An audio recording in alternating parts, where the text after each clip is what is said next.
here as well. People have been admitted, and you ready? Yeah. All right. Welcome everybody to another series for at a Free Thinkers Corner, Books and More, coming to you live from my house, and we have our February romance or our fantasy romance February series author events. We got a whole month ready or loaded up with a lot of fantasy romance writers. Real quick before we get started, I just want to remind everybody in our um, audience here on Zoom, just keep your video and microphones turned off. We may let you come up later on if you have a question or comment. If you do have something, please use the chat for right now, and I'll relay it, or maybe I'll have you come on and you can ask Harriet yourself. Everybody on Facebook Live, just use the comment section there, and I'll relay your question or comment. So we're going to kick things off in our new series with Harriet Moore, who goes by the name of H.R. Moore in her books. She's the author of fantasy romance and speculative fiction. Her books include In the Gleaming Light, Queen of the Empire, just released Temple of Sand, and forthcoming in May or June is The Royal Court, the last three being all part of the Relic Trilogy. Welcome, Harriet. Thank you for joining us. Thank you. Thanks for having me. Very excited. So I'd like to start with, first of all, and I forgot to mention too, you're also the creator of Fantasy Romance February. You're the one who got this all going, and I'm very happy to be a part of it. We have, like I said, a lot of other events coming up, plus one that I'll be moderating that you put together with a couple of libraries. That's all on our Facebook page. But you also have a Facebook page for, it's called FAROFEB, FAROFEB. That's a hashtag as well, but that's on Facebook, Instagram, all the good social media. Go to that. You can find everybody else who's participating. So how'd you think this up? Why did you create Fantasy Romance February? Yeah, I mean, I write in the genre and read in the genre a lot. And I guess I started like reading YA, and then I always was drawn to the romance element, and that was the kind of thing that kept the story going as well as the plot, fine, but also I really enjoyed the romance element. And that led me on to kind of trying to find, I kind of got annoyed reading about kids, so I was like, okay, I want to read about adults. And so that kind of led me down the finding books that were similar, but maybe with a slightly more adult protagonist. And it was really hard to find. And then a couple of friends recommended some books, and read Sarah J. Maas and Jennifer L. Armentrout and all the kind of big names in the genre. But then it's quite difficult from there to work out where to go next, and it's hard to find fantasy romance authors. And I've been in a couple of reader groups, and everyone on there is saying the same thing, like, where do I go next? How do I find other books like this? And then I was like, oh, well, maybe I should just go onto Amazon or Barnes and Noble or any book selling website and try and see if I can find these books. Or your local bookstore. Or your local bookstore, sorry, I know. Or even, anywhere really, like where you go. And it's hard for local bookstores to have that niche as well, I guess.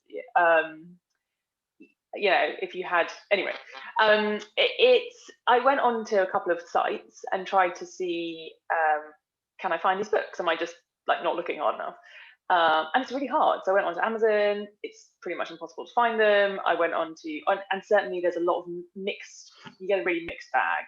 And similarly, I went on to Barnes and Noble, and it's even harder on there to find them, And so I was like, this is really annoying. I know that there are loads of authors out there. I know that there are loads of great books out there. There's got to be a way for us to elevate the genre, bring more attention to it, connect authors and readers who really, authors who write the books, readers who want to read the books.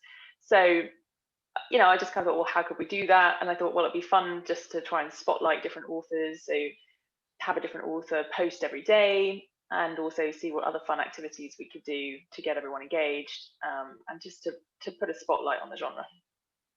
When did you start putting all this together? Because it is a big thing. Like you said, you've got giveaways, you've got other interviews, you've got postings and everything you do. How long did it take you? When did you decide to start it? And then how long did it take you to put it all together? I decided to do it in December, and then started probably, I don't know, the second week in December, maybe, starting to email authors. And then it all happened pretty quickly. So it turned into like a full-time job from December, for I guess maybe 3 or 4 weeks, sorting out all of the stuff that was going on. And honestly, that's partly because people are so excited about it and the authors are really keen to be involved. And, I kind of dipped a toe in the water in December and just thought, let's just see if we can even get anyone interested in being involved in this. And so I reached out to a few authors, and Amanda Boucher was the first person who, who's done really well. She's a best-selling author. She writes great books. And she was the kind of first big name that came back and said, yeah, I'd love to be involved. And I was like, oh, okay, this is exciting. Somebody wants to be involved. And then, once I had a couple of bigger names on board, it was easy to then go out to other people and say, hey, like these people are involved. Let's, do you want to be involved too? And the authors were so keen and so positive and, really great to work with. So that made onboarding them really easy, which meant that I could then be like, oh, okay, what else can we do? And started reaching out to libraries, and we started putting together giveaways and doing all kinds of other stuff as well. So yeah, December, long answer to your question. No, it is. So we again mentioned that you're doing giveaways, you have other events going on, of course, all the postings and stuff. What are some of the things that you're doing, and how can people find out about you? Yeah, so the best place to go for all of the information is our website. So www.farofeb.com, FAROFEB.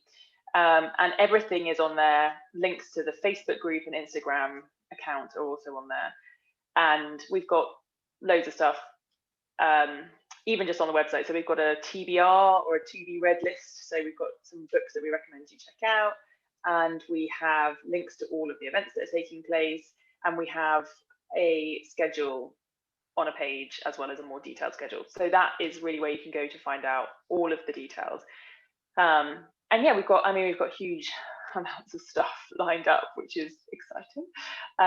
So tomorrow, for example, we've got an author takeover on both Facebook and Instagram. We've got an author interview with a YouTuber who's interviewing Amanda Boucher, actually. And every week, our week is split into kind of different days for doing different things. So, every Monday we're doing a giveaway, for example, and that's got a lot of engagement. Obviously, everyone loves a free book, so that's nice. And actually next week we're doing something I'm really excited about, which is we've created some micro stories. So for 2 of the weeks in February, so the second week and the 4th week, we have taken 7 of our authors and 7 different authors, and every day they've written like a 200-word installment of a story. So it's about 1,400 words in total, and it's just been really funny because we're still creating the second one, but we finished the first one. And I started the first one, and then I thought it was going to go in one direction. It went in a completely different direction, and you just never know what anyone else is going to do. So that's been fun, and I hope people like those. So we're going to post the first one next week, and the second one at the end of February. But yeah, there's just so much giveaways. We're doing a readathon throughout the whole month, so there are kind of bingo boards for those that you can kind of check off different criteria for different books. Obviously, we would recommend reading FARO-FEB authors throughout February. So yeah, readathon, giveaways, author spotlights, interviews. We're trying to highlight small businesses as well, who are kind of bookish businesses. Loads and loads of stuff. It's for me, just listening to all this stuff, and then of course seeing everything, because I've checked out the website, it's overwhelming. Are you doing this all by yourself, or do you have help? I am really lucky that my sister is helping out a lot. So I've roped in Alice, who's my sister, and she is great on Instagram. So she's doing a lot of the kind of posting and managing the Instagram account. Pretty much everything else I've done myself. We have a couple of other friends, Elise and Stephanie, who are kind of cheerleading from the sidelines and have done a few bits and pieces. But most of it has been me. And my background's in project management, so I'm quite au fait with the stuff that needs to happen. but next year, if we do it again next year, if this year goes well, I will be roping in some other people to help out. Has it been going well so far? I mean, we're only a few days into it, but Yeah, I mean, it has. And the Instagram account's going to, I think we've got 1,500 followers, which is, which is great considering the short time frame that we've been going. And people, people is really engaged, and that's really nice. And we already had people say, oh, I found a new book and I found a new author, and people are getting involved in a Facebook group and talking about things. So yeah, I'm really pleased with the way that it's going so far, and just really happy that people seem to be enjoying it and getting involved. Good. So when you were reaching out to the authors that you have involved in this now, do you belong to a group, or is it through a publishers, or is it just people that you've either are friends with, either Facebook friends with, or other similar writers? How did you reach out to everybody? Mainly through Instagram. So I have a reasonable following on my author Instagram page, which I think adds an element of legitimacy, whether that is right or wrong. I think that's that's how it kind of goes. And just reached out mainly through Instagram or through authors, contact forms on their websites, and some referrals. People say, once you have one author on board, would ask them to say, is there anyone else that you think might want to get involved? But yeah, that was the main way. I haven't found publishers so far to be overly keen, but I think as it becomes more, again, assuming it goes really well for the rest of February, assuming they can see it as a way that it's a good way to engage with readers, I would hope in the future that they might like to get more involved. Well, from what I've seen on the Facebook posts, anyways, it seems like a lot of people are getting involved. So it looks like it's and hoping it's going to be a success, because we love to see this type of thing happening. We love to be a part, happy to be a part of it and everything too. So best of luck, and so www.fayro, or is it Fay or is it Fa? I mean, either goes. I think it's just like the English accent versus the American accent. Gotcha. Whichever. I'm not precious about what we call it. All right. Well, anyway, so it's Fayro, Feb, FAROFEB.com. And then it's at FayroFeb, both for Twitter, for Instagram, and I believe for Facebook as well. Of course, there's always the hashtag as well. So jump on all those and join in the conversations and everything. So what is fantasy romance? Now, my thing is fantasy. I love fantasy. Terry Brooks, Barbara Hambly, all those type of fantasy writers. I also like science fiction, Carl Sagan, Isaac Asimov, all that. I've never really been a fan, but then I've never really read any romance, although we do have some very good local romance writers. My wife has read a few of them. She's liked them. A couple of them I've liked, but never really got into that genre. But to put the two together, when I first heard of fantasy romance, I'm still thinking of the what's his name? The guy with the big, long, flowing hair, and those romance, huh? Oh, I don't know. the romance novels there. I just lost what his name was there. Fabio. Sort of. I guess not. Okay, well, so we'll move along. So what is fantasy romance? Okay, so this is still being defined, in all honesty. I don't think the publishers or the booksellers have done a very good job at defining it. I can say that as a self-published author. Don't have to be diplomatic on that front. And I think they had a go a few years ago, realizing that there was this big market. They kind of went, oh, okay, well, it's YA. What's the next thing up from YA? We'll call it new adult. And they kind of launched this new adult thing, and then it didn't really take off, and they didn't really get behind it. And it wasn't very well defined. And I think they knew there was this big market, especially after Twilight came out and did so well. And so from that, the paranormal romance market really grew, and they were kind of like, oh, okay, well, we understand what this is, we understand who the readers are, let's create paranormal romance as a thing. And I think that really took off. And so now it's in a situation where booksellers are like, okay, well, we have a shelf for paranormal romance, we have a shelf for fantasy, we have a shelf for YA, but we still don't really have the obvious place that you go if you wanted to read a fantasy romance. Like, should it sit on a romance shelf or should it sit on a fantasy shelf? And and I think so. When you ask the question, what is fantasy romance?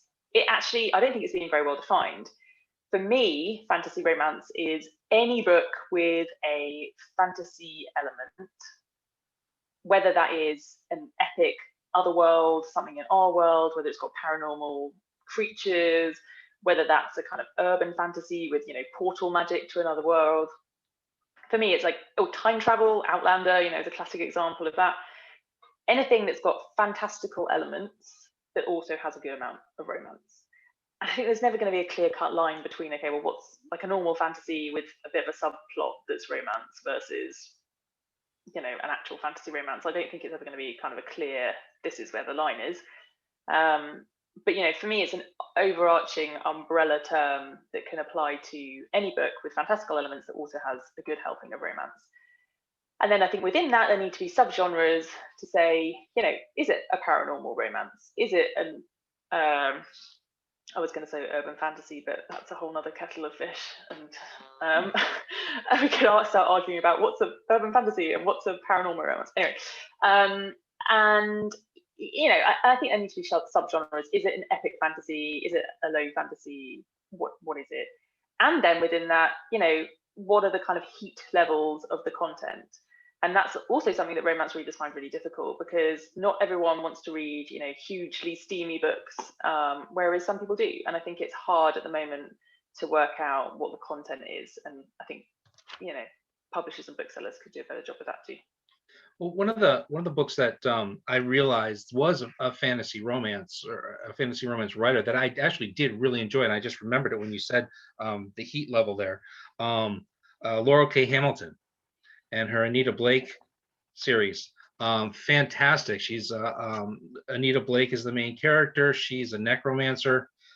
She brings people back from the dead for will disputes. For the police hire her to bring people back for will disputes and for cold cases, things like that, murder cases, things like that. And then she puts them back in the ground. But she's also a licensed vampire killer, hunter. Vampires and werewolves, weird animals, those type of things are legal. They're out in the open. They have laws surrounding them for and for them and to benefit and stuff. And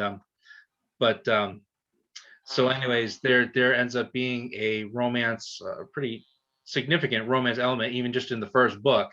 But it's part of the story. But it's like 12, 14, 16 books now. And after about 8 or 9, it was just getting a little bit too much on the heat side for me, versus the crime, the mystery, the battling the evil demons and things like that. But check it out. they're very good. But yeah, at some point, like you said, the heat can be a little bit too much for some people, and it was just getting a little bit too much involved in the book. So it could be, how much is not enough to be considered a fantasy romance versus just fantasy with just some little love thing going on between a couple of the characters. I think it's really hard to define exactly where that line is. For me, there needs to be it really needs to be part of the, like, you always know we're going to come back to the romance, so it's always going to be like, yes, there's plot, but we know that we're going to move the romance along again soon, versus, like when are we going to come back to that element of the plot? I think it's something that has to be kind of quite central, has to be revisited a number of, regularly. Not every scene, not all the time, necessarily, although some obviously do that. But for me, it just needs to feel like, okay, this is really a part of the story, and it's not just something that is a kind of subplot and that has been tacked on. Having said that, I just read a book by Jennifer Estep, who's one of our 5 authors. It's called Capture the Crown. I don't think it may have just released, or it's about to release soon. And that it was good. I liked it. It had, it's set in an epic world, and kings and queens battling out, all that kind of stuff. And the romance was an element, but it wasn't a significant. I mean, there was absolutely no steam whatsoever. I don't even think they kissed. So it was like it was, but it was still interesting because I still cared about their relationship and how their relationship was developing. So, she's publishing that as a fantasy romance, even though it's, it doesn't have to be all about steam. It's not, I don't think that's the criteria. I think it's more about, is it really a part of the story that we are, that we're really invested in and we really care about, and that's a part of the outcome. When you come to the other end of the story and we're wrapping everything up, is that an important part of what also is being wrapped up at this point? We have Lisa over on Facebook Live. She says, any story can be a romance because all humans crave love, and a sweet romance is good in any novel, she believes. Yeah, and so this is really interesting because where is the line? And I've read a lot of Wilbur Smith. I don't know if you read any Wilbur Smith. He's kind of old school, but he really writes kind of adventure books, I guess. And he always has romance, to the extent I would almost argue that some of his books are romantic fantasy, and some of them are historical. Some of them are. He had an Egyptian series that was set in ancient Egypt, and there were magical elements, and there was a very significant love story. And I would no publisher would ever refer to his stuff as, fantasy romance. They'd be like, no, stop. But you could argue it had, lots of fantastical elements. It had a very significant romantic element. And, I think most books have got, maybe I shouldn't say that, but a lot of books that you wouldn't think of as romances have got a romantic element, and for a lot of readers that keeps things interesting as they're going through the book. So I agree. We have one author, male author, Guntis Konkarovs, and he does primarily historical fiction, but he was challenged, and we do have an interview with him on our Facebook page if anybody wants to see it. He does have one. He was challenged to write a romance novel as a challenge from a fellow writer, which he did. My wife read it. She said it was very good. You could tell a guy wrote it, she said, though. What she meant by that, I don't know. I haven't had a chance to read it myself, but it was a paranormal romance, so I would assume it would fit then in the fantasy romance. It was about these two sisters who lived in the house. One died, one didn't. But then there's a man buys the house, and there's, I don't know, this is a big, huge thing. But how are there any significant male writers in the genre? Not that I found, although it wouldn't surprise me, if there were some. There's no one that really springs to mind as like there's a big name that is a fantasy romance author. Can't think of anyone off the top of my head. But as I said, it's hard to find. So it's not even like I would be like, oh, well, I'll just go here and have a look. So there might well be, or there might well be men writing under pen names, and that's what he did. He wrote under a pen name. I believe the book's called Sarah's Home, and I believe it's under the name Charlotte something. I'd have to find it, but anyway, it's on our Facebook page, on our videos. But yeah, he did write under a pen name. Vela over here would like to know, Harriet, would you agree that the ending is also an important part of defining fantasy romance? Perhaps we could say that an HEA is necessary for the book to be a fantasy romance. What's an HEA? Happily ever after. Ah, gotcha. Whereas a romantic fantasy might not have a guaranteed happily ever after or happily HFN. Happy for now. Okay. See, I'm learning all. That's why I love doing these interviews. I learned so many things about writing. So anyway, so would you agree the ending is also important? Yes, I think what she and hi Bella, by the way, she's a very active member of our Facebook group, so very nice to have you here. So I think she's making a distinction here between fantasy romance and romantic fantasy. And honestly, I'm not sure that people say that there is a very clear distinction. I don't know if there is as clear a distinction. So one being more of a fantasy with some romance, and the other being more of like the romance is the primary piece and the fantasy is a secondary piece. I'm not sure that it's easy to define things in quite that way, but I think, again, she's saying, so a happily ever after is necessary for a fantasy romance. But okay, so let me come back to that. Whereas romantic fantasy may not have a guaranteed happily ever after. So I'm not sure. For me, I feel like romantic fantasy and fantasy romance, again, I don't think it's as clear. I don't think there is like a clear distinction. So for me, I'm just lumping everything together as fantasy romance and saying that's an umbrella that we might want to categorize more decent, in a better way. However, I think that for all of them, a happily ever after eventually is required, in the way that, so within the romance community, if you don't have happily ever after at the end of a romance, people are not going to be very happy because it's just part of that genre. Publishers don't tend to put books on shelves in that genre unless it has a happily ever after or a happy for now. And I think the same is true for fantasy romance. However, whether it happens in the first book in the series, or I don't think it has to happen in the first book in the series. It could happen at the end of the series. It could happen halfway through the series, and then other characters take over. So I don't think it's quite as prescriptive as like romance.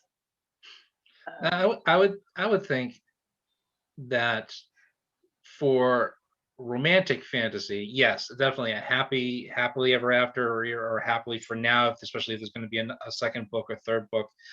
I would think though fantasy romance, where it can encompass the supernatural, the swords and that type of Tolkien type world, paranormal, that there's that. Well, we'll even take Gundus's book, is where if there's a ghost and a live person, obviously there could be a romantic connection between the two, but then Corpse Bride, the show Corpse Bride, the movie. Haven't watched it. That's great. Tim Burton. It was just on the other night. But it's sad at the end. Spoiler alert. It's sad at the end.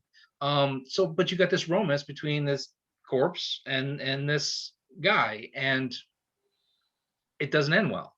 So it is kind of sad. But I would consider that fantasy romance because it's a fantasy story with the romance in it, but not necessarily as to where romantic fantasy, you're expecting the romance and you're expecting the happy ending.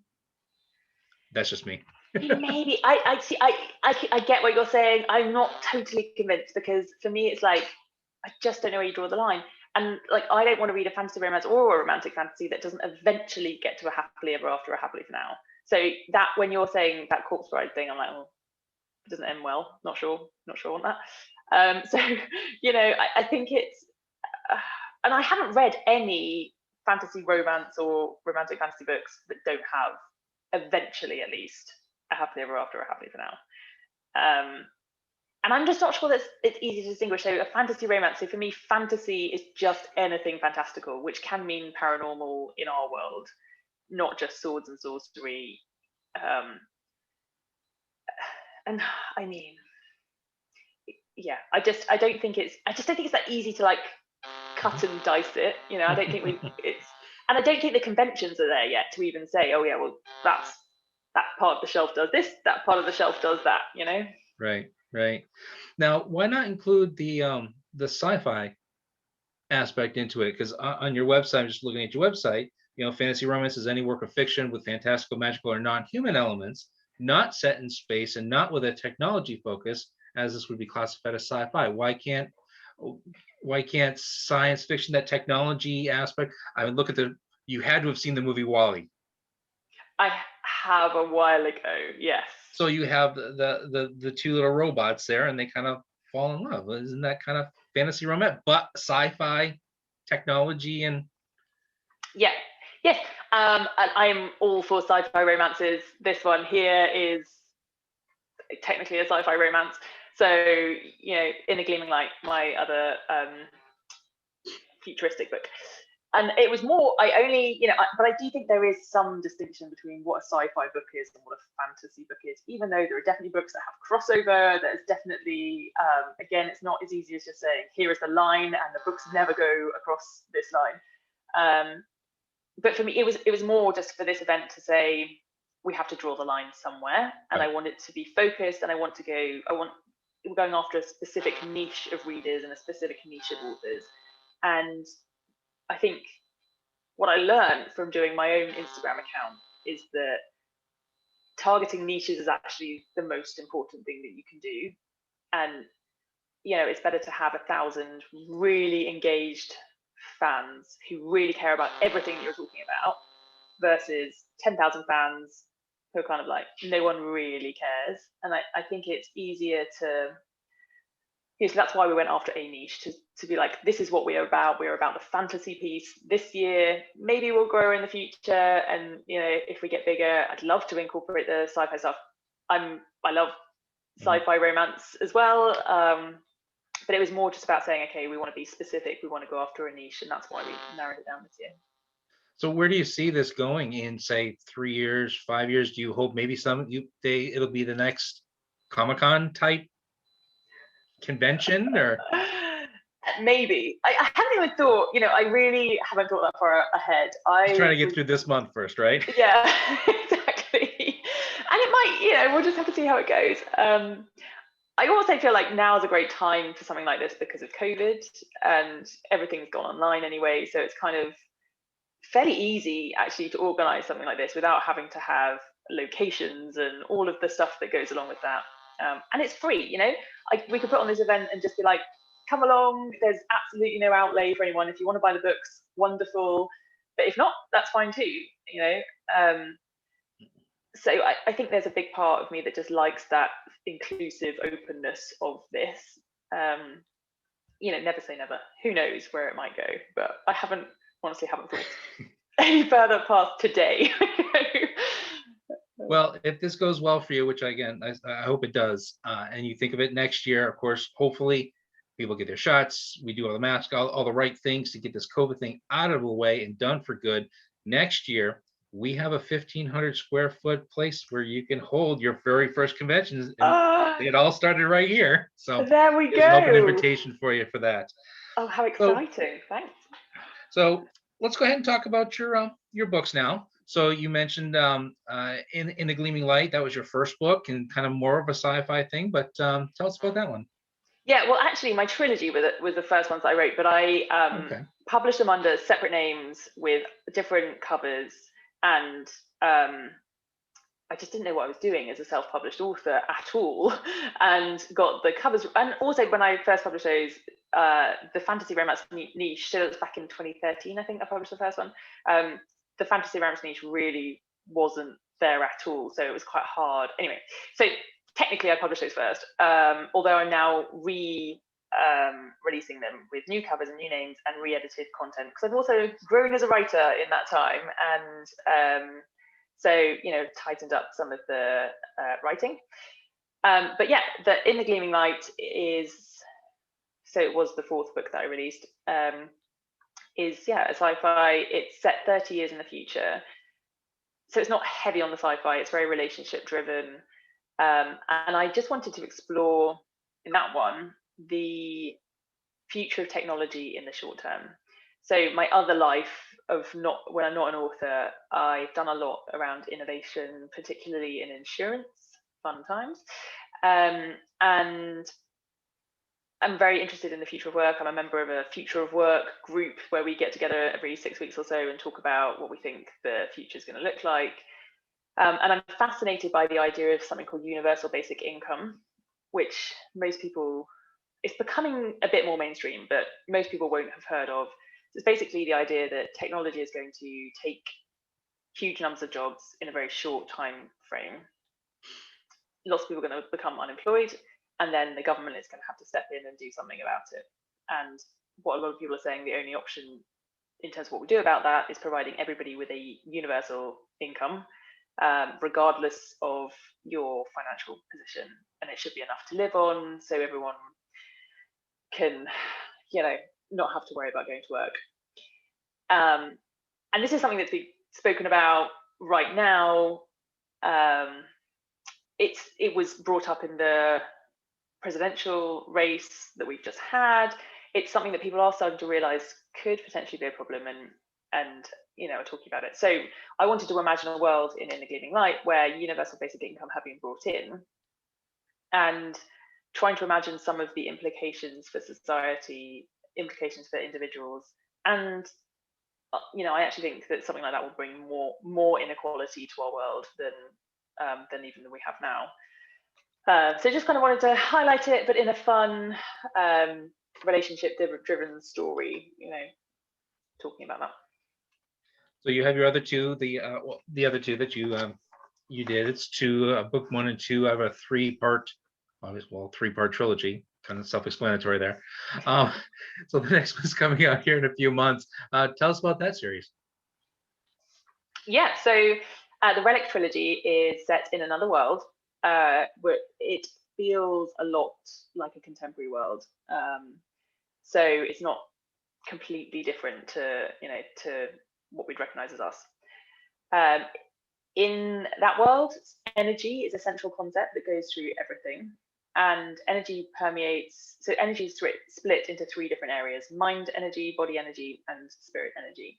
And everything in the world is really split into those 3 things. So there are gods, ruling families who are called the descendants, temples, and everybody's individual skills are also most closely aligned to one of those types of energy: mind, body, or spirit. And people have, based on their skills, they have abilities that can just kind of push the boundaries of what we can do. And again, like us, some people are very skilled and some people are less skilled. And there are these 3 ruling families who come to the second city to Empire one day mysteriously. And Anita, who's the main character, is a very powerful body, and she catches the attention of 2 of the ruling descendants, Marcus and Alexander. And so that causes a love triangle. There's no cheating. Some people get very up, everyone's like, what kind of love triangle are we talking about? But it's a good one. it's not, it kind of evolves over time rather than people kind of cheating from the get-go, which is not something I would write personally. Although other people do like that, so whatever you like. Anyway, then so the ruling body descendant, Christiana, dies when they're in Empire, and that sets the world into this energy decline. And energy is really central to the whole world and how it functions, and crops growing and all of that kind of thing. This whole ecosystem of the world, it gets thrown out of balance. And the main characters have to try and work out what they're going to do about that energy balance being disrupted. And there's this ancient prophecy that says that the ruling families have to return this object called the relic to the gods, and then they'll be free from this energy instability forever. But the ruling families aren't really taking this responsibility very seriously, and especially one member of the ruling family. So that creates this kind of also slightly political backdrop where it's very difficult to get anything done. So yeah, it follows Anita and the main characters. They have to go through a number of ceremonial events because Christiana has died, and that sets in motion all of these kind of ceremonial events while they crown the new descendants. And yet they have to try and save the world from energy decline. So you mentioned descendants and these love triangles, but not necessarily cheating or anything. One thing that is on your website is a family tree for each of your books. I thought that was pretty interesting. So what came first, the book or the family tree? Did you build the book around? Did you make the family tree then build the book around it, or did you just, because there's so many different characters and interlinking, you decided that you wanted to make the family tree for better understanding, I guess? Or yeah, the story came first, and the family tree came later. And I have this tendency to like lots of characters and like lots of complexity, and I like that in the books that I read. Things that have got layer upon layer, and then you get to the end, you're like, wow, like they're all, it all kind of fits together. And so as I was writing it, it just became clear that I needed to, for my own sanity, work out where everyone fit and how they fit together. That was my question. Is it my next question? Is it more? Was it more for your benefit in while writing the book, or to keep everything straight, or is it more for the reader's benefit so they can try and keep everybody straight? I think both. I did it to start off with just because, and I didn't publish it to start off with just because obviously it's quite important that made sure the right characters were related to the right people on a consistent basis throughout the books. So, I definitely wrote that down for my benefit because my memory is terrible. And then, especially for names, terrible memory for names. And then one of my beta readers said it would be kind of helpful. She wasn't like, oh, it's really confusing. She was just like, oh, it might be helpful to have a family tree that you could like always refer back to, just in case you put the book down for a while and then wanted to pick it up again later or whatever. Not that anyone would do that, obviously, because it's such a pacey, plot-driven number. You won't be able to put it down. But it could be helpful. And then again, when picking up the second book, if you pick up like a later book, having not read the first one for a while, it might be handy for people to remind themselves who the characters are. Now, do you have some books that have a lot of characters and a lot of interlinking between the characters and families have a table of context, I guess, of who everybody is and how they're related? Do you have that in your book, or is it just the just the tree diagram? Mm-hmm. Diagram. This kind of touches on something we'll get a little bit more into, but is that your writing style? Are you an outliner, or are you a term that I learned in one of my previous series, a pantser, which is somebody who just writes at the seat of your pants? But I would assume, though, with all the characters that you have, you need to have some sort of outline, or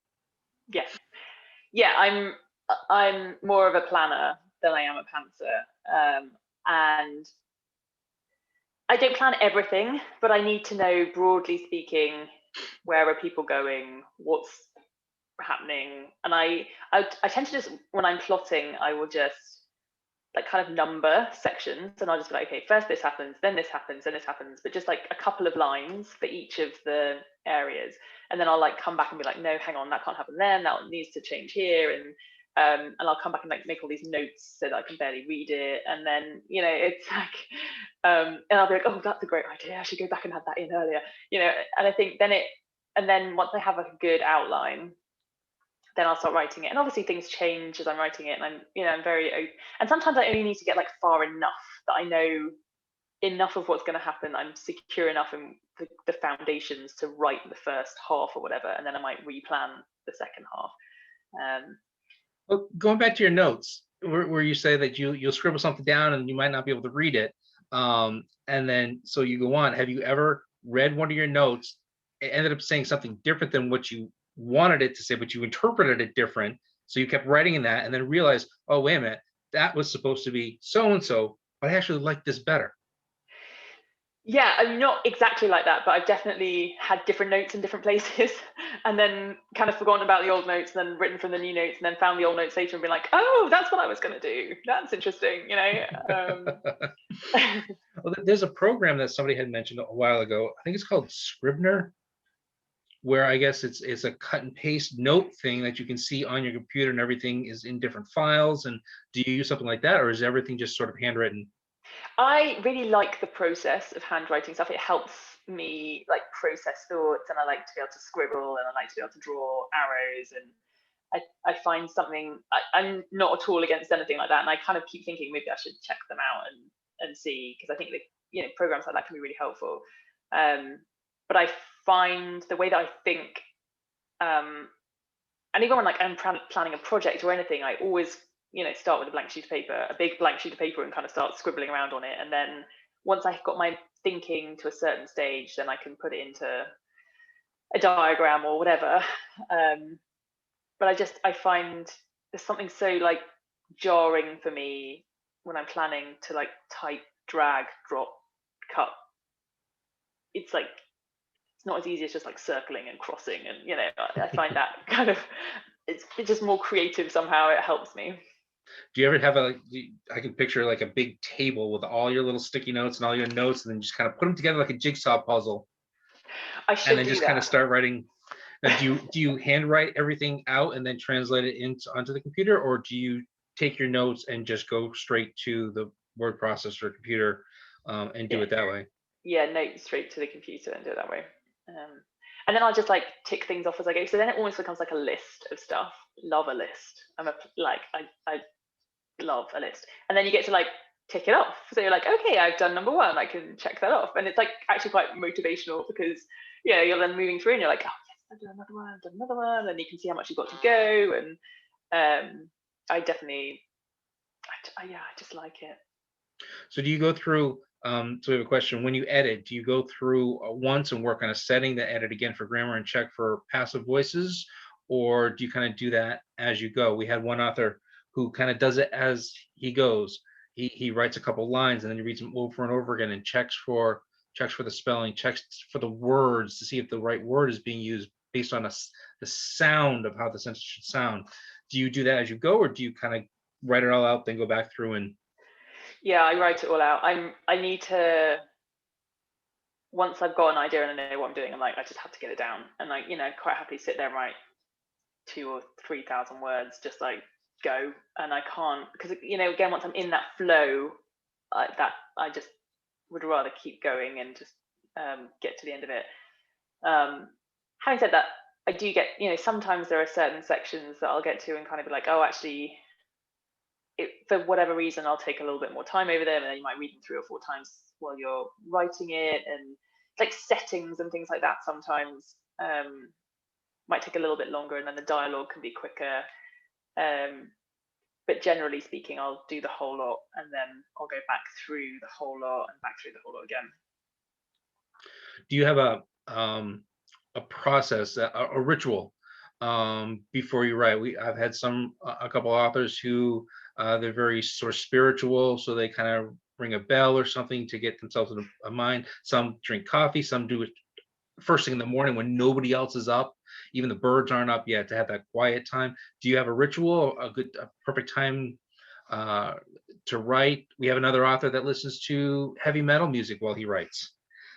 What's your whole process of when you actually sit down to write? Usually I'll get a cup of tea first, and that is about as much consistency as I have. So I have 2 young kids, and so everything is basically revolved around them and their requirements and their schedule. So I really, it's just about whenever I can get time, it's about just forcing myself to do it then and not to procrastinate and do something else. So that's the biggest thing for me, is like I will get a cup of tea, but I have to make sure that I don't get a cup of tea and then do the washing up and then tidy up, and then it's a bit like that thing. I guess you guys call it college, but we call it university. When when you got to write an essay and you're like, I cannot do this until my entire flat is like spotless and I have done everything else I need to do. I just have to be really careful about not getting into that kind of procrastination mindset and just being like, I have an hour, I need to sit down right now and I just need to start writing. And I almost feel like I'm more productive because I've got less time than if I had like a whole day to write. I probably would write about the same amount of stuff, but I would just procrastinate a lot more if I had more time. But I definitely do not get up early in the morning. I'm just not a morning person. Well, with more time, being a self-published author, you have more time. Obviously, you can go at your own pace versus if you have a deadline with a publisher. Is that one of the things that you just really enjoy about self-publishing, is just having that freedom to be able to do it when you can or at your leisure? Yes and no. I think it's nice in terms of just being able to say, okay, well, this is when I'm, this is when I want to do it. So this is when I'm going to do it. And you don't have the same pressure, I guess. I actually work really well to deadlines though. So sometimes I don't mind a deadline. I actually find it quite helpful to get me focused and to get me kind of doing stuff. So I've kind of had to sometimes create artificial deadlines for myself, because I think otherwise it can just go on forever. and when's it ready, and I'll get the cover sorted, I'll do that tomorrow. And I think there's also got to be a certain amount of urgency and kind of a nice cadence to getting stuff out. So I don't know if other self-published authors find that difficult in a way, actually, where they don't have a deadline and therefore there's nothing kind of pushing them to keep going.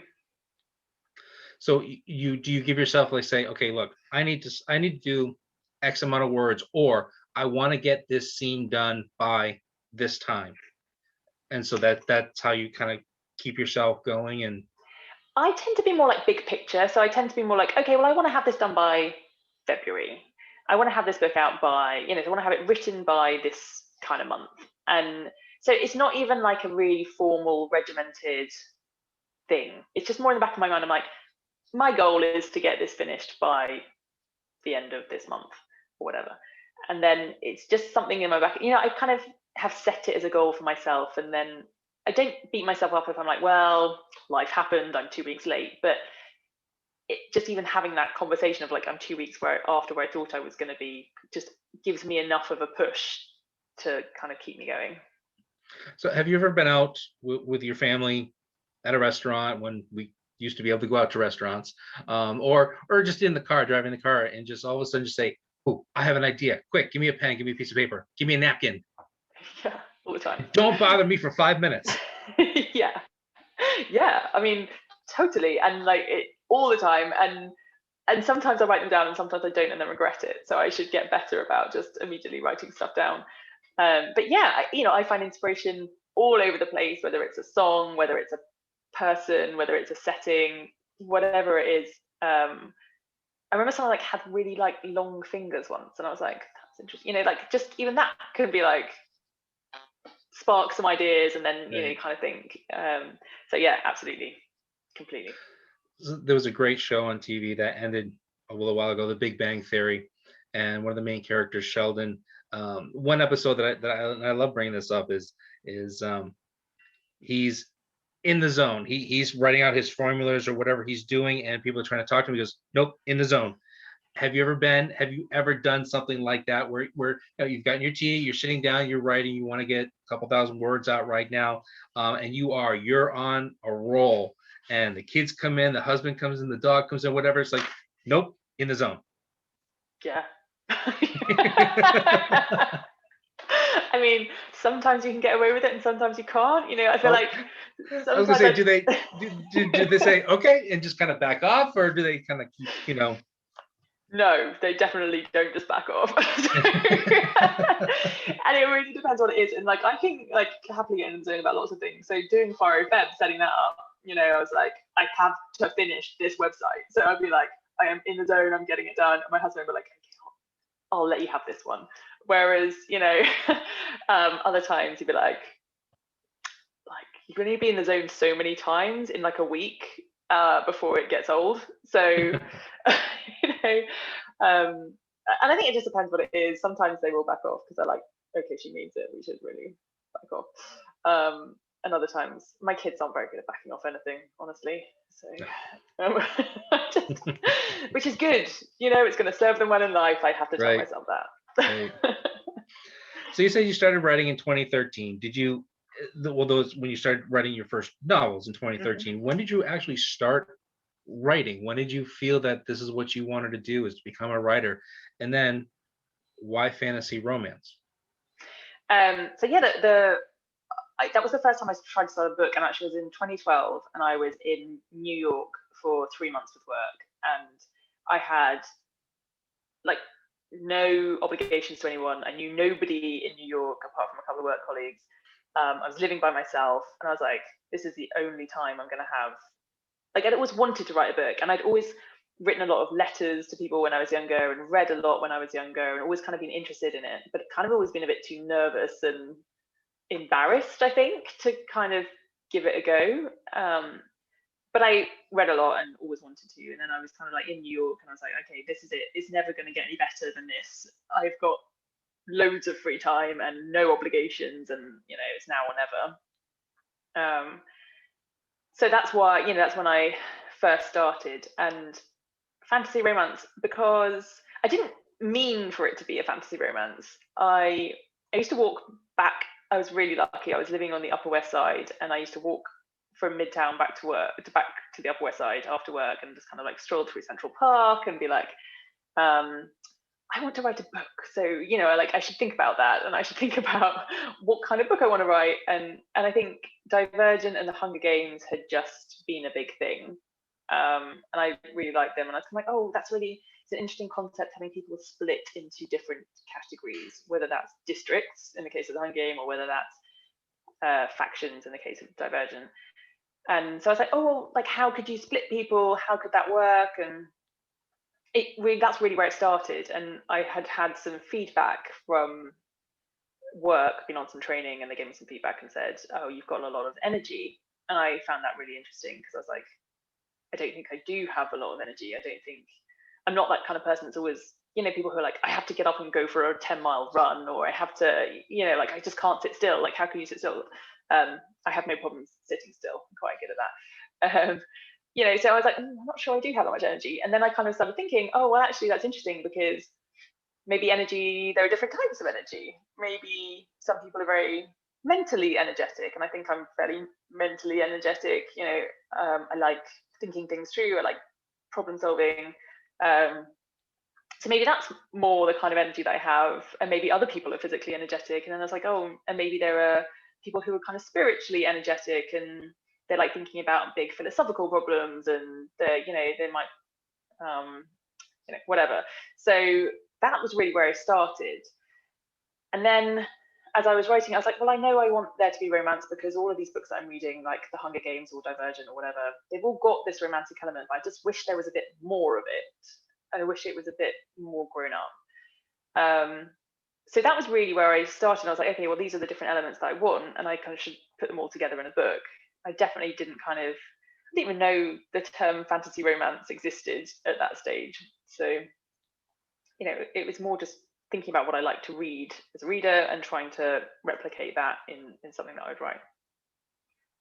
So when you say more grown up, were you specifically trying to go for the adult audience, or is it YA, or it kind of straddles both? Because there's a lot of young adult books that I've read, listened to an audiobook that we have in the store, that were fantastic books, reading it as an adult. And then there are some that are definitely targeted, the text used, the certain words used are targeted for the younger crowd. Which one were you trying? Were you trying to target a particular audience, or? I was nowhere near that sophisticated. So I was literally just thinking, what kind of book do I like to read? What kind of elements do I like to have in there? And I was like, oh, I like the romance elements, and I like the fantasy elements. And so that was basically it. And then I guess I wrote a book about people who were kind of the age that I was then. And that was really what I was thinking. I was not thinking, which I would have been way more sensible if I had been thinking, where would this sit on the shelf? Who is my target audience? Where does, is this a YA? Is this not a YA? As a reader, I didn't even know that existed. I was just like, oh, well, I like reading books that have got these kind of elements in them. I didn't even think past that, honestly, at that stage. And I think a lot of readers today even don't. A lot of people just read, the big blockbusters, big household names. When someone really recommends them a book, they'll read that. But most people don't have any idea about the intricacies between how things are split and how publishers choose books and all of that sort of stuff. So I wasn't thinking in that sensible way at that stage. I was just thinking, what kind of book would I want to read as a reader? And having just read books like The Hunger Games and Divergent, I knew that I just wanted a bit more on the romance side. And actually, it's interesting because someone told me that Twilight, the average reader age is something like 28 for Twilight back when it was published. So, I think that's interesting as well. Even these books that are aimed and like pitched as YA books, often it's not just YA people who are reading them, it's also adults who are reading them. And I just kind of feel like if more slightly older books were put on a shelf in front of a reader, they wouldn't necessarily always even make the distinction between, oh, that's a YA and that's an adult and that's a whatever. They would just be like, oh, that's a good story that I like that has romantic and fantastical elements. Great. Well, when Stephanie, I just lost her last name, but the Twilight series, her new book Midnight Sun came out just a little while ago. It was our like number 8, number 9, our store's top 20 bestsellers of 2020. So it did really well in our store. Awesome. Even when it came out, towards the end of the year. But I don't think one teen or young adult came in and bought it. And I'm guilty too. I read the first 2 books. I'm a more traditionalist when it comes to vampires. I'm not into the sparkly vampire thing. I'm more of the you're not allowed to walk in the daylight. right. With the exception of Anne Rice's one of her later I think it's like the Vampire Lestat, or one of the later ones there where he drinks the ancient one's blood or whatever. He can walk around in sunlight. Anyways, but just it was I'm more of a traditionalist. I don't mind the romantic part of vampires. But yeah, the sunlight thing just didn't work for me. But yeah, definitely Divergent and the Hunger Games and even the Twilight books. That's what I'm talking about, it being sort of that cross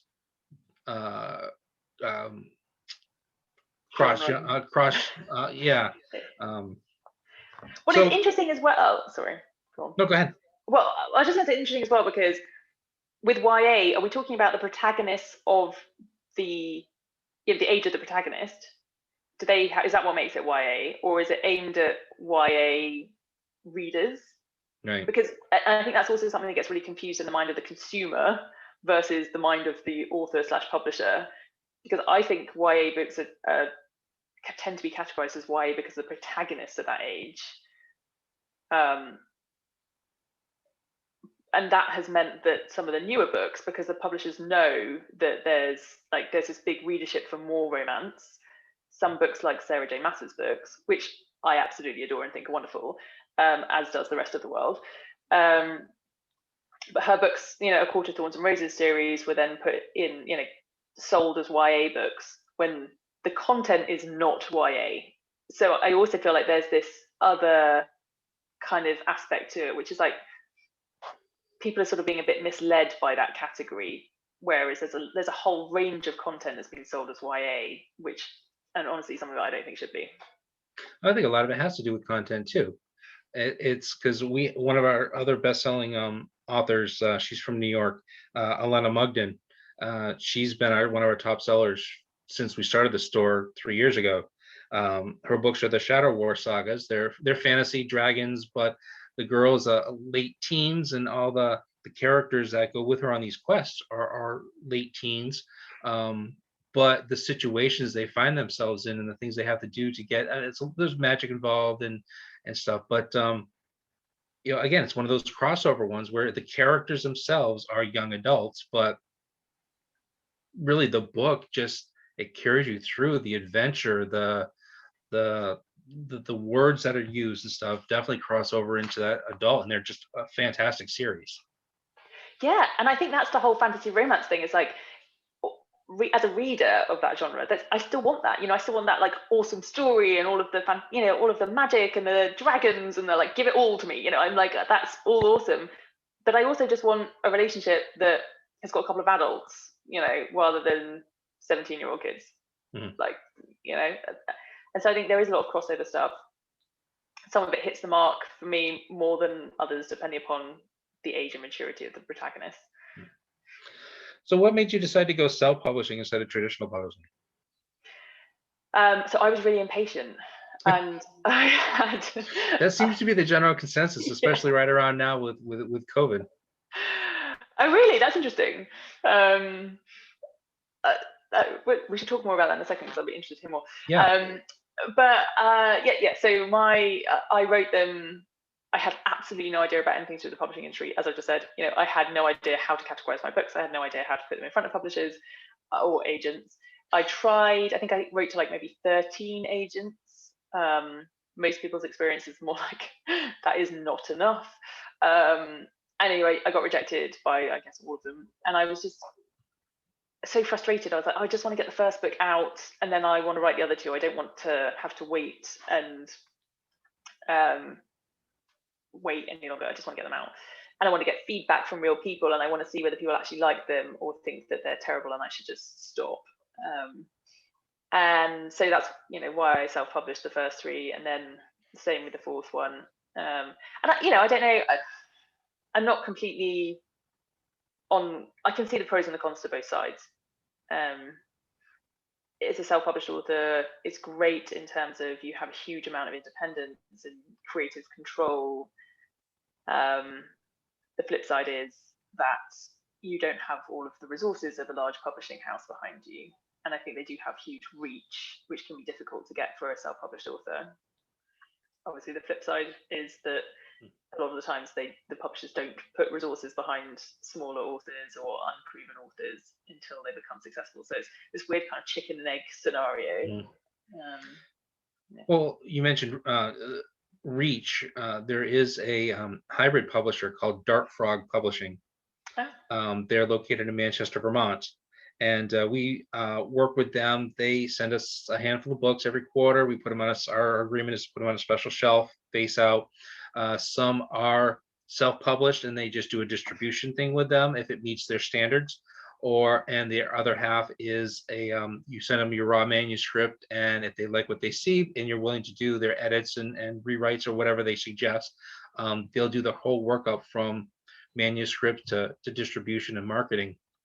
Like I said, they sent us a handful. Our agreement is to put them face out. We sell it. We promise to get more. And they're all across the country. They have they have like clubs and things. So maybe something to look into. Dark Frog Publishing. Yeah, definitely. So has it been difficult to get the reach that you're hoping to get, or do you have your reach? I think you could always have more reach. I don't think any author, unless maybe you're Dan Brown, requires more reach. I think it's one of those things that you need to take it really seriously, and you need to really treat it like a business, and you need to read things about how to get them out there. I think some self-published authors kind of just, for whatever reason, their books have they've put them on Amazon and they've just kind of taken off. Awesome for them. I don't think it happens to very many self-published authors. So, and this time around with the relaunch of the trilogy, I feel like I'm probably taking it more seriously and doing more stuff that I probably should have done before. So I just did a free book promotion, for example. That went really, really well. I was at the top of, I shouldn't mention the evil empire that is Amazon, but I was at the top of the free book lists for a couple of the different genres within sub lists within Amazon. I think I got to like 55 or something on the overall Amazon free book list. So in terms of exposure, that's obviously wonderful. And that's really just through reading stuff and following people who've been there and done it successfully before. But I think to be a really successful self-published author over the long term, you really need to take it seriously, stay up with the times. You have to kind of play the Amazon game. And whether you go direct, just do the small Amazon, or you go Amazon plus everybody else, because there are two options. You just need to be on it all the time as a self-published author. How important is like social media? Like you're right, like having because that's one of the issues that I think we have with a couple of the authors, local authors, because that's one of the things we try to do at our store is to highlight, spotlight, local authors like yourself, which your books will be available in our store probably tomorrow. Hopefully. But if not tomorrow, they will be in our store. But mentioning that they're in the store.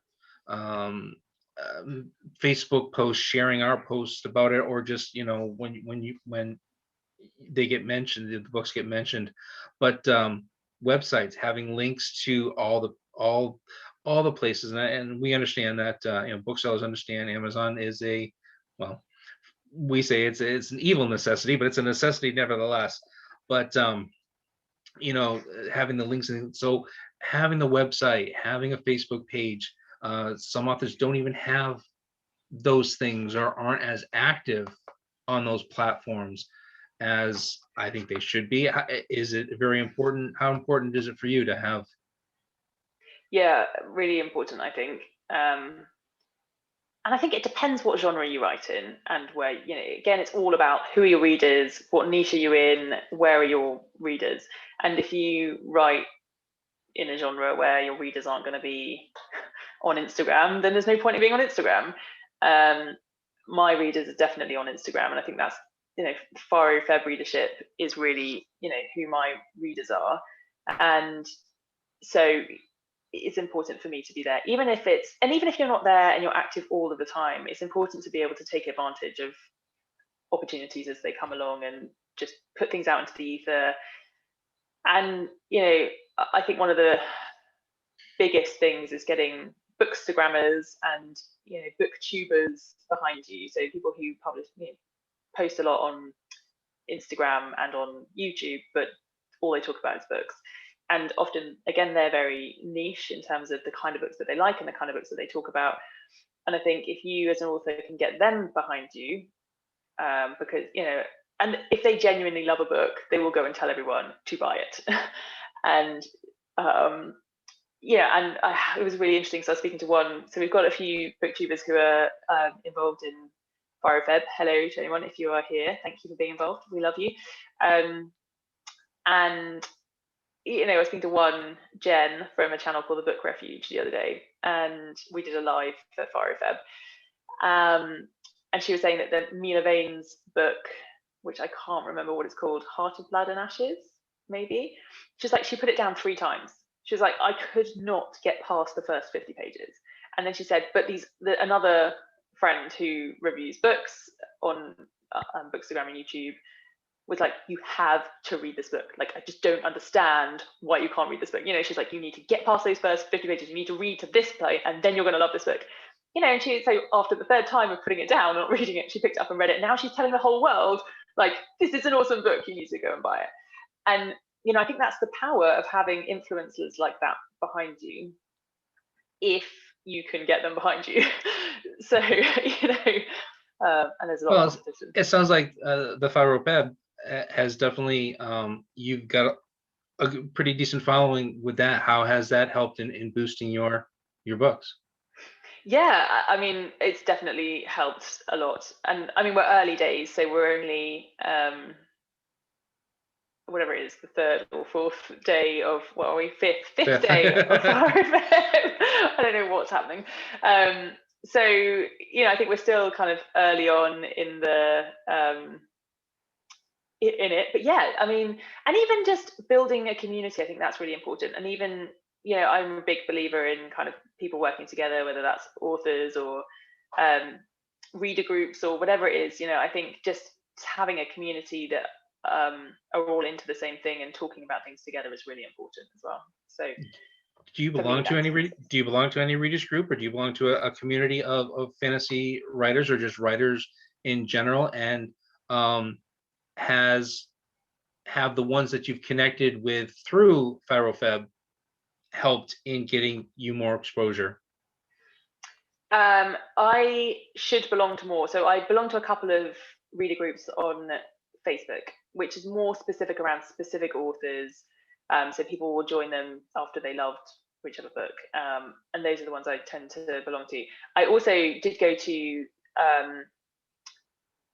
I can't remember what it's called, but Jeff Deck has, when we don't have COVID, runs, hi Jeff, if you're listening, who is again another awesome local author, and he, for the New Hampshire Writing Project, did run before COVID, writer meetups, and they were awesome for, and like, even when they start again, I would recommend everyone attends at least one who is a writer in this area. Just the meeting other people and hearing the same struggles that people are going through and all of that sort of thing, I would definitely recommend checking those out. So kind of in that, and I'd love to do more. And I think before now, I've just never really had time either to do it. So would love to do more. Jeff Deck is he's a good friend of the stores. We have his books in the store, and he's actually the one who got me in touch with you and got me on the Faro Feb train. So yes, definitely, Jeff. Thank you. Unfortunately, he's not with us, but I'll definitely let him know that and give him a good thanks that for setting us up with this. So where was I going with this? So what are some of the other things that you do for marketing your books? Like, for example, we have one author here who, when she used to travel, every time she would at least go to a different airport, she would bring a stack of books in her travel on carry-on, and she would leave them with her business card and a thing, but just leave them on a seat at the terminal. Do you do anything like that? Do you just do kind of swag type stuff? I know you do giveaways. What are some of the things that you do for marketing? That's a great idea. I should definitely do that. Steal that. I haven't done a huge amount, honestly. And again, I think until now, I've never taken it as seriously, probably, as I should have done as an author, as a self-published author. There aren't, I think trying to get involved in joint giveaways is pretty good. So there's a good company called Book Sweeps who do giveaways and help promote authors and help get them, like, find them followers and newsletter subscribers. So I've done a couple of things with them, so that that sort of thing can be really, really good. I think anything with like the power of lots of people can be really great. And again, so something like Faro Feb is good for that, because we're drawing lots of people, lots of eyeballs to a central place, rather than those eyeballs having to go and find 28 different authors. They're all coming to one central place. So that kind of stuff is really the type of thing that I'm, would love to do more of. And then things like panel events, at libraries and that sort of thing. And that's always just fun to get feedback from the audience and meet other authors and do that kind of thing too. So how has COVID changed the way you market yourself in your books? Yeah, I mean, you obviously can't get out and about in the same way that you could do before. I mean, again, honestly, I wasn't doing a huge amount and I had a full-time job. So I did books for a while, and then kind of put it on the back burner for a while. And now I'm, back at it and think, and actually I've got more time and I want to take it more seriously and actually get out there a bit more and sell my books. So I would be lying if I said I did a huge amount pre-COVID. But it was really things like doing podcasts and doing in-person panel events and that kind of stuff, which obviously we can't do now. However, they've moved online and things like this. And actually, I think COVID has allowed for more reach for authors and events like this, because, whereas people might not be able to get out of the house because they've got kids or whatever, it's more difficult to attend author, in-person author events a lot of the time. Not that I'm saying I don't like them, and I'm very excited to get back to some of those. But I definitely attended more events through COVID because everything's moved online than I could do before. So it's actually, I think it's opened up a lot of opportunities for people. Are you a member of the Romance Writers of America, and what benefits are there to join a club like that? I'm not, but I keep thinking that I should be. So it's kind of on my list of things to like go and check out and really see, is this something that I think is worth doing? I think a lot of it is just, again, it's sort of like shows that you're serious about writing and shows that you want to really, get better at writing and engage with other authors and be part of the writing community. I think that's a lot of what organizations like that bring. And I think helping, again, if you're traditionally published, I think they can help with things like contract disputes and that sort of stuff. So yeah, for me, the reason why I'd be interested is that kind of, again, the community, the different authors who are writing maybe similar things, who are going through the same or similar challenges. It's, really about that kind of community that would appeal most to me. Have you ever heard of NaNoWriMo? And if you have you participated in that? Yeah, I have. I love it. I think it's great. I've only actually done it once. I was going to do it again this year, but just I was redoing the trilogy, so I didn't have time. Um, I think it's great. I did it last year and wrote a new book actually, which I haven't published yet, which I'm excited about. Um, yeah, I just think it's great, and I think again, it's that sense of community. It's that sense of giving everyone a deadline, giving them a goal. Everyone's in it together. It's a lot of fun. I really like Nano.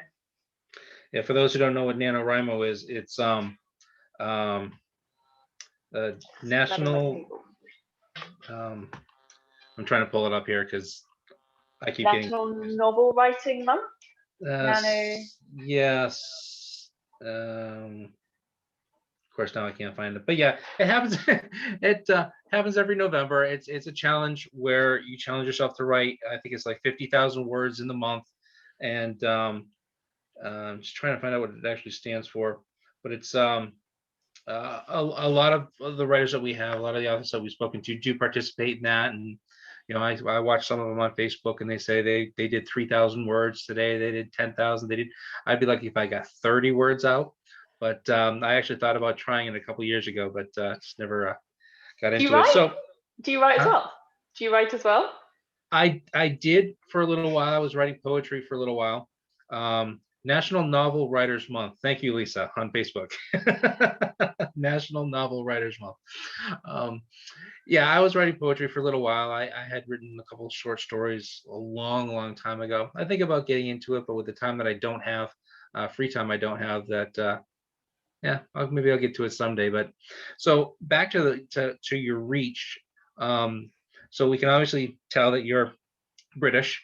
Do you have connections back there? Do you have a following across the pond? Like a small one. Mhm. um, How big is your reach? Is it because we our books have sold across the country. mhm. I should say we've shipped books across the country. We are even international now because we've shipped books to France.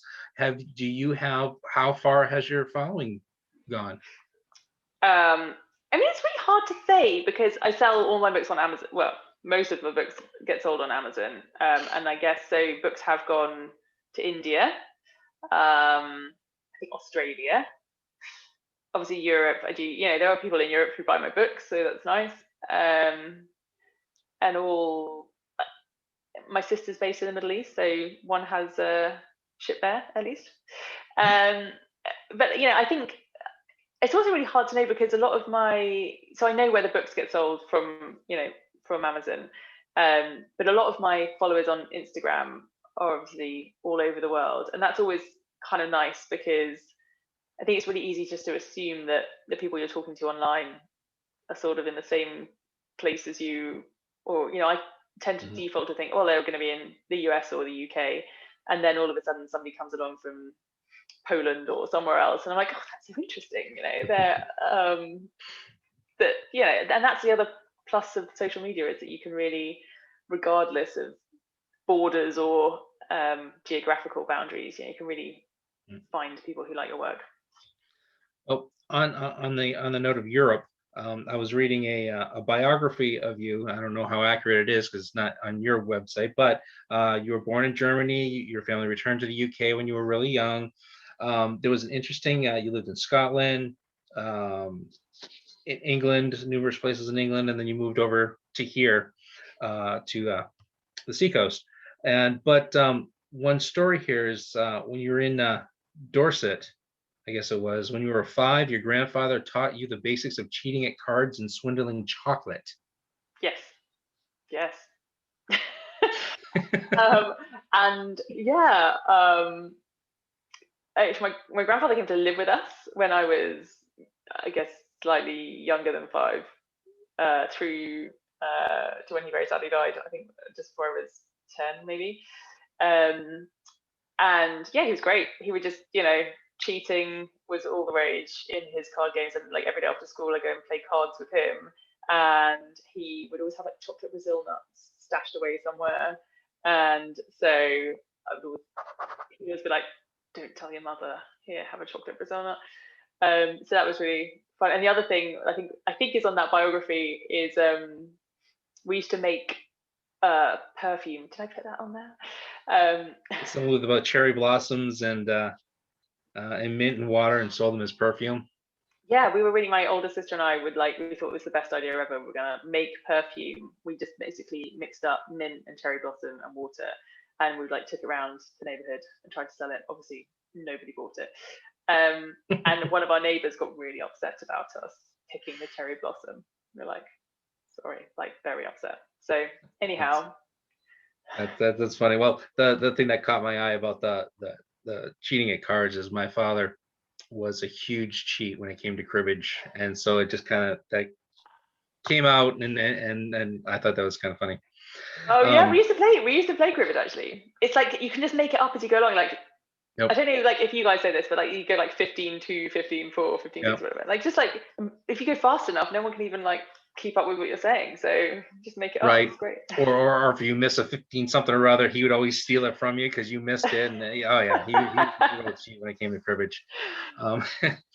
So obviously, an important part of a book is besides the editing, obviously, well, actually, besides the story, you have to have a great story. But definitely the editing, making sure that all the punctuation's right, the text is right, it's the format is correct. But the cover to me, and the old saying goes, you judge a book by its cover. How important do you believe the cover is of a book, and how did you choose, or did you have somebody help you with the covers of yours? Covers are the most important thing, and titles that you can possibly, and it's amazing how many books out there have done really well that, in my completely biased personal opinion, aren't that good, but have done really well. I'm sure other people just think they're amazing, but because they've got great covers and they are people just want to pick them up, and it's the same. We all know what it's like. You walk into a bookstore and you pick up something that looks good, and that's what I got completely wrong with my trilogy the first time around. Just didn't get the covers right, and the titles. So people would look at them and not know what they were. They wouldn't know where they sat on the shelf. And again, this is part of that kind of maturity around understanding the publishing industry and how it works, and categorizing and reading in your genre. And so if a reader in your genre can look at the book, they need to know that it fits in that genre, and that that's something that they should be picking up as a reader of, as a person who likes that stuff. And I think if you're not a kind of voracious reader, if you're not a voracious reader in a particular genre, which, let's face it, most people aren't. There are plenty of people who are, and Bookstagram is a great example. It's chock full of those people. But if you're not a voracious reader in a genre, you might not know that. And you might have written an awesome book, or in my case, the genre didn't really exist. So I couldn't even go to a shelf and say, right, my book needs to fit there next to all of these other books. So I really went down the kind of Divergent, Twilight kind of feel, but it didn't really work, honestly. So hence the rebranding of the trilogy with different covers and different names. And anyone out there who is self-publishing, I think that is the number one thing that you need to focus on, is really, where does it sit on the shelf? If you put your book with the cover, on the shelf with other books in this genre, does it fit in, and will people understand what it is? And I use a company called Demonza, who I think are based in Australia actually, and they're brilliant, and they're not cheap, but you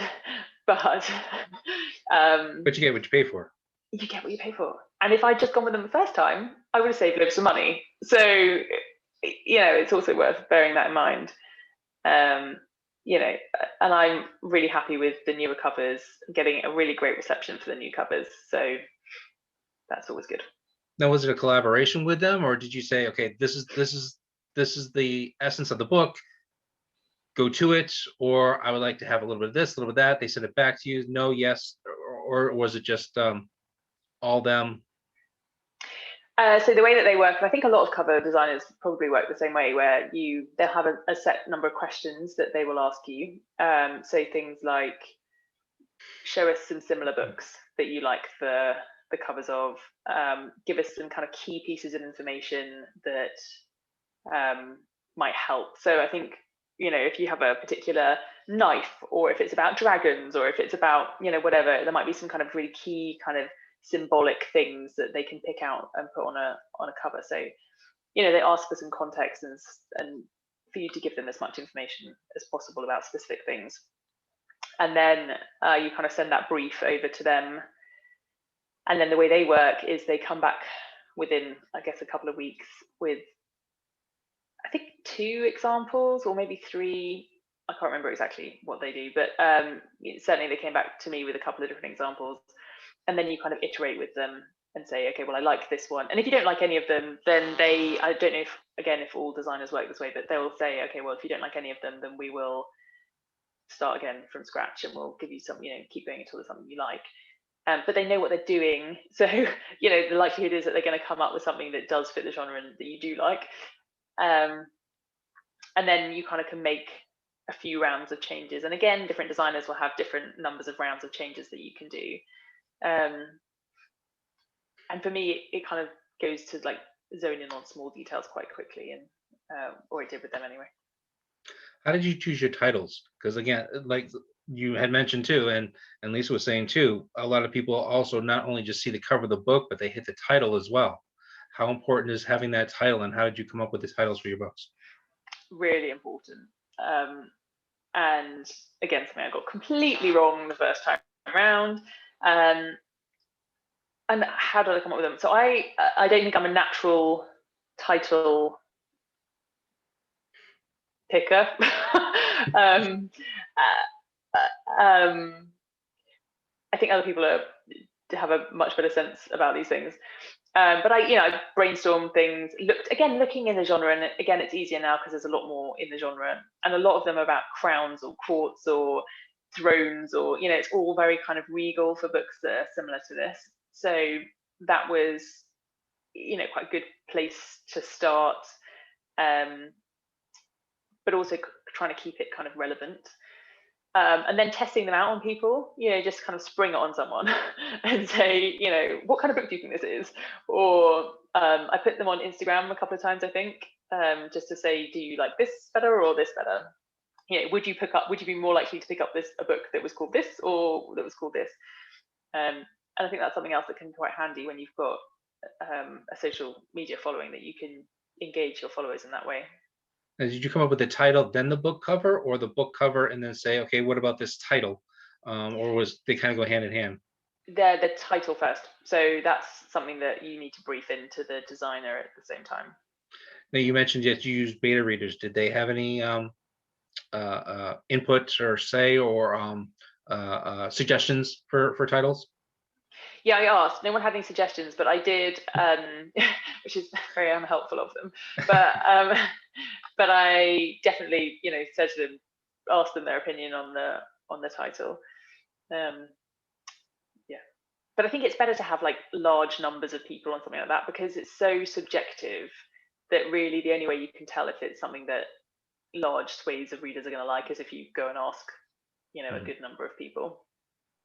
Well, I have to say that I am proud to say that you, by walking into a bookstore, you have that ability to pick up a book and look at it and feel it, read the back, read the cover, see the cover, read the thing. And that's one benefit that we have over certain other. The Evil Empire. Book, the Evil Empire, the Evil River. That's right. That's right. So we're just about, we're a little bit over time, but a couple little things. These are little fun things that I like to ask. So it's going to be a trilogy here very soon.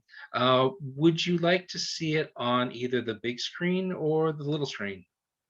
Either one, it doesn't matter. Would you just like to see it as yes. a visual production? Does anyone ever say no to that? No, I don't think I've had a no yet. The little screen, I think I'd actually rather, given the way the world has gone and given Netflix and streaming services, I think the little screen's actually better these days. That's what was going to be my next thing, because we've had a lot of people who have series, and they said it would go better um, as a series, either be on cable or Netflix, Hulu, one of those streaming services or something. Who would you want to play your main character? You can have any actor, actress. Who would it be? So I And did you think of it? Do you think of this person as you were writing that character? No. No, so I don't see. This might sound weird to some people, but I don't really see faces when I'm writing them.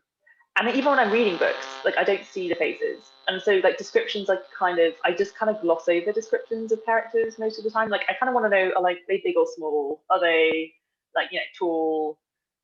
That's pretty much all I really get a sense of in my head. And so even when I'm writing them, obviously I have much more of a sense of my own characters than I do of when I'm reading other people's characters.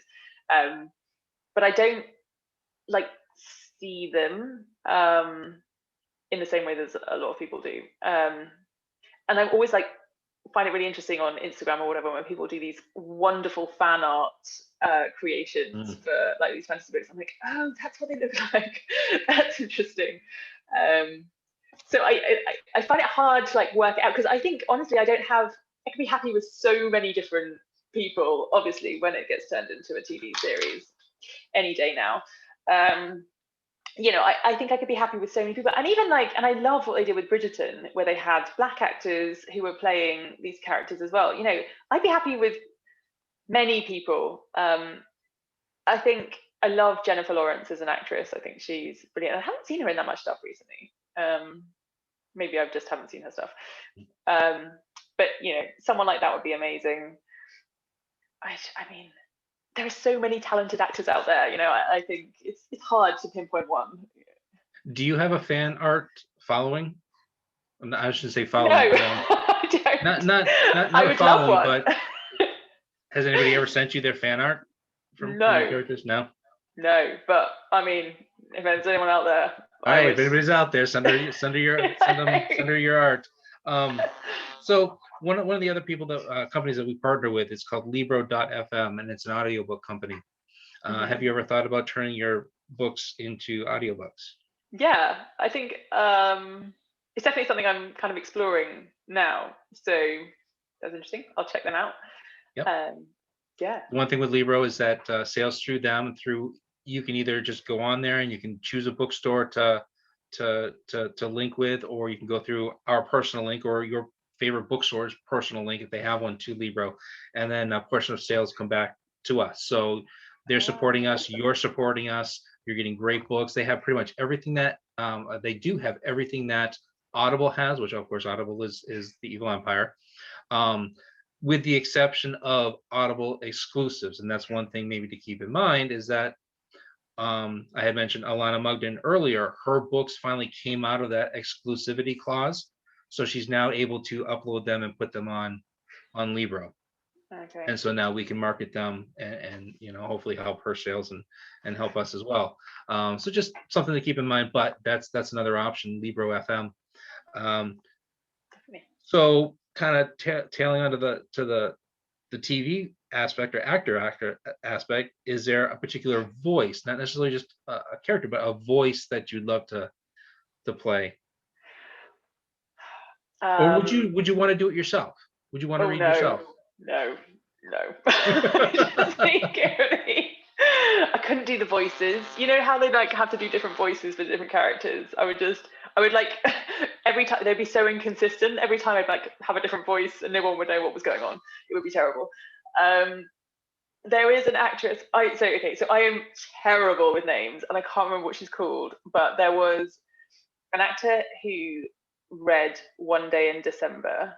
Whoever did that, the audiobook of that, I think she was in Poldark. She was like the redhead who was in Poldark. Anyway, after I listened to One Day in December, I just kept going around talking like her because she's got really interesting intonation.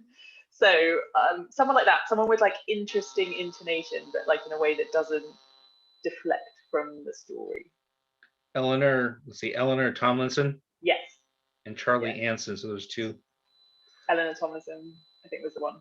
I will say that when it does come to picking a narrator or narrators for your characters, that's an important part of it, because So there have been important. some books, and what's nice about Libro, they send us as bookstore owners and booksellers free audiobooks every month that we can choose from, a handful of them. So a lot of the books that we get in the store, I've done through, again, with the time that I don't have, I can't get through a 300-400 page book, but I can get through a few hours of an audiobook for the same thing. But there have been some books where just the narration, I couldn't, like that one reader of yours couldn't get past the first 50 pages. I couldn't get past the first hour just because the narration was just absolutely terrible. And unfortunately, I don't know whether it's a good book or not, because I just couldn't get past it. Some of them, the content of the book grabbed me, although I had to fight through the narration of it, but the book was really good. And then there's some like Migrations, that one just came out. That was spectacularly read and written. And Kristen, it just came out, The Four Winds. I just listened to that one, and it was just spectacularly read, spectacular book as well. We just got it in the store the other day. So the narrator can make or break your book. Completely, like I completely, and I only really got into audiobooks in the last maybe year and a half, 2 years, and I love it for that reason, you know, especially for books, maybe like blockbuster books that I know that I'm not really going to like that much, but I feel like I should really read. Won't name any names, but you know, they're like, I find it way easier to like listen to audiobooks, or like non-fiction or autobiographies or that kind of thing. I find it often much easier to listen to them than I would to read them. And also I can, you know, listen to them while I'm cooking food or I'm doing anything else. So I get through so many more books that way. But you're so right, the narrator can really make or break it. There have been a couple I've had to put down, because so that intonation in the right piece thing was because I said that because there was another one that I listened to where the intonation was in like weird places, and I was just like, are you asking a question or are you That's it. not? The inflection at the end of a sentence or at the end of a phrase, even just one word that's used, a constant word that's used throughout, just on a normal conversation, just the way they say the word "the," just can just really throw it. Yeah, little details really make a big difference. So one final question: what's your favorite? Who's your favorite author? What's your favorite book? What are you reading now? So I guess that's 3 questions. So I don't have like an absolute favorite author. I've got a few. So I loved Sarah J. Maas. It's very, I shouldn't like, I kind of feel bad about saying that, because she's like, everyone, if you ask anyone who reads in this genre, who do you love, they're like, Sarah J. Maas, she's just so great. But she is really great. And she's also got a new book coming out on the 16th. But I feel bad because I shouldn't recommend her books, because everyone it's a bit like, I don't mean it this way, but I feel a bit like the same way that small bookshops feel about Amazon, that I feel about like blockbuster authors. You know, it's like, they don't need the help. Like, don't give them the help. Right. But equally, she's really good. So, you know. And I'm reading lots of Faro Feb authors right now. Who am I reading? I have just picked up The Turncoat King by Michelle Diner. I also downloaded today the bear, the Griffin and the Bear Prince, Jeffy Kennedy, who is on with you tomorrow. Yeah, I just picked up her book, so I will be reading that soon. And just lots of fantasy romance, really. That's where I am right now, my reading. What's one book that you've read completely out of your typical genre, that was kind of a guilty pleasure, I guess, to read, that you thoroughly enjoy, but it's not something you typically read? Where the Crawdads Sing. Again, I hate recommending that book. It doesn't need any help. I didn't. Okay, so I wasn't like, I wouldn't say everyone should go and read it. I thought it was fine. I liked it, but I wasn't like, it wasn't my. I really haven't read much outside of contemporary romance and fantasy romance for quite a long time, just because I know that's really where it's at. So things like The Hating Game, I love. Fight or Flight, is another contemporary romance that I think didn't get enough press, even though again it did get plenty of press. So I don't know, like one that I know who I read. Andy Murray, as in the tennis player's mother, Judy Murray, wrote an autobiography, and it was really good. It was surprisingly good. So, and also Shonda Rhimes wrote a book, which was about, she called it The Year of Yes. That was really good too. Shonda Rhimes of Grey's Anatomy and Bridgerton fame, she created those shows. So if you know who she is, she's really interesting as a person. And so yeah, she's definitely, they're good ones. Alrighty then. We're going to go ahead and cut it there. And I just want to say thank you very much for being a part of it. As Harriet mentioned, Jeffy Kennedy is going to be out with us tomorrow at 7 o'clock, right here from our, well, I'm in my dining room. And again, go to our Facebook page or our website. We have the whole lineup coming up over the next few weeks. Definitely check out farofeb.com and Instagram and everything. And Harriet's book, she'll be dropping them off hopefully tomorrow, but they will be in store very soon, and I'll definitely post that all around our social media and website as soon as we have them. Harriet, thank you very much. No, thank you for having me. Really enjoyed it. Thank you for everybody on Facebook and here to for joining us, and we hope you join us and enjoy us for our future events. Thank you all. Have a good night. Bye.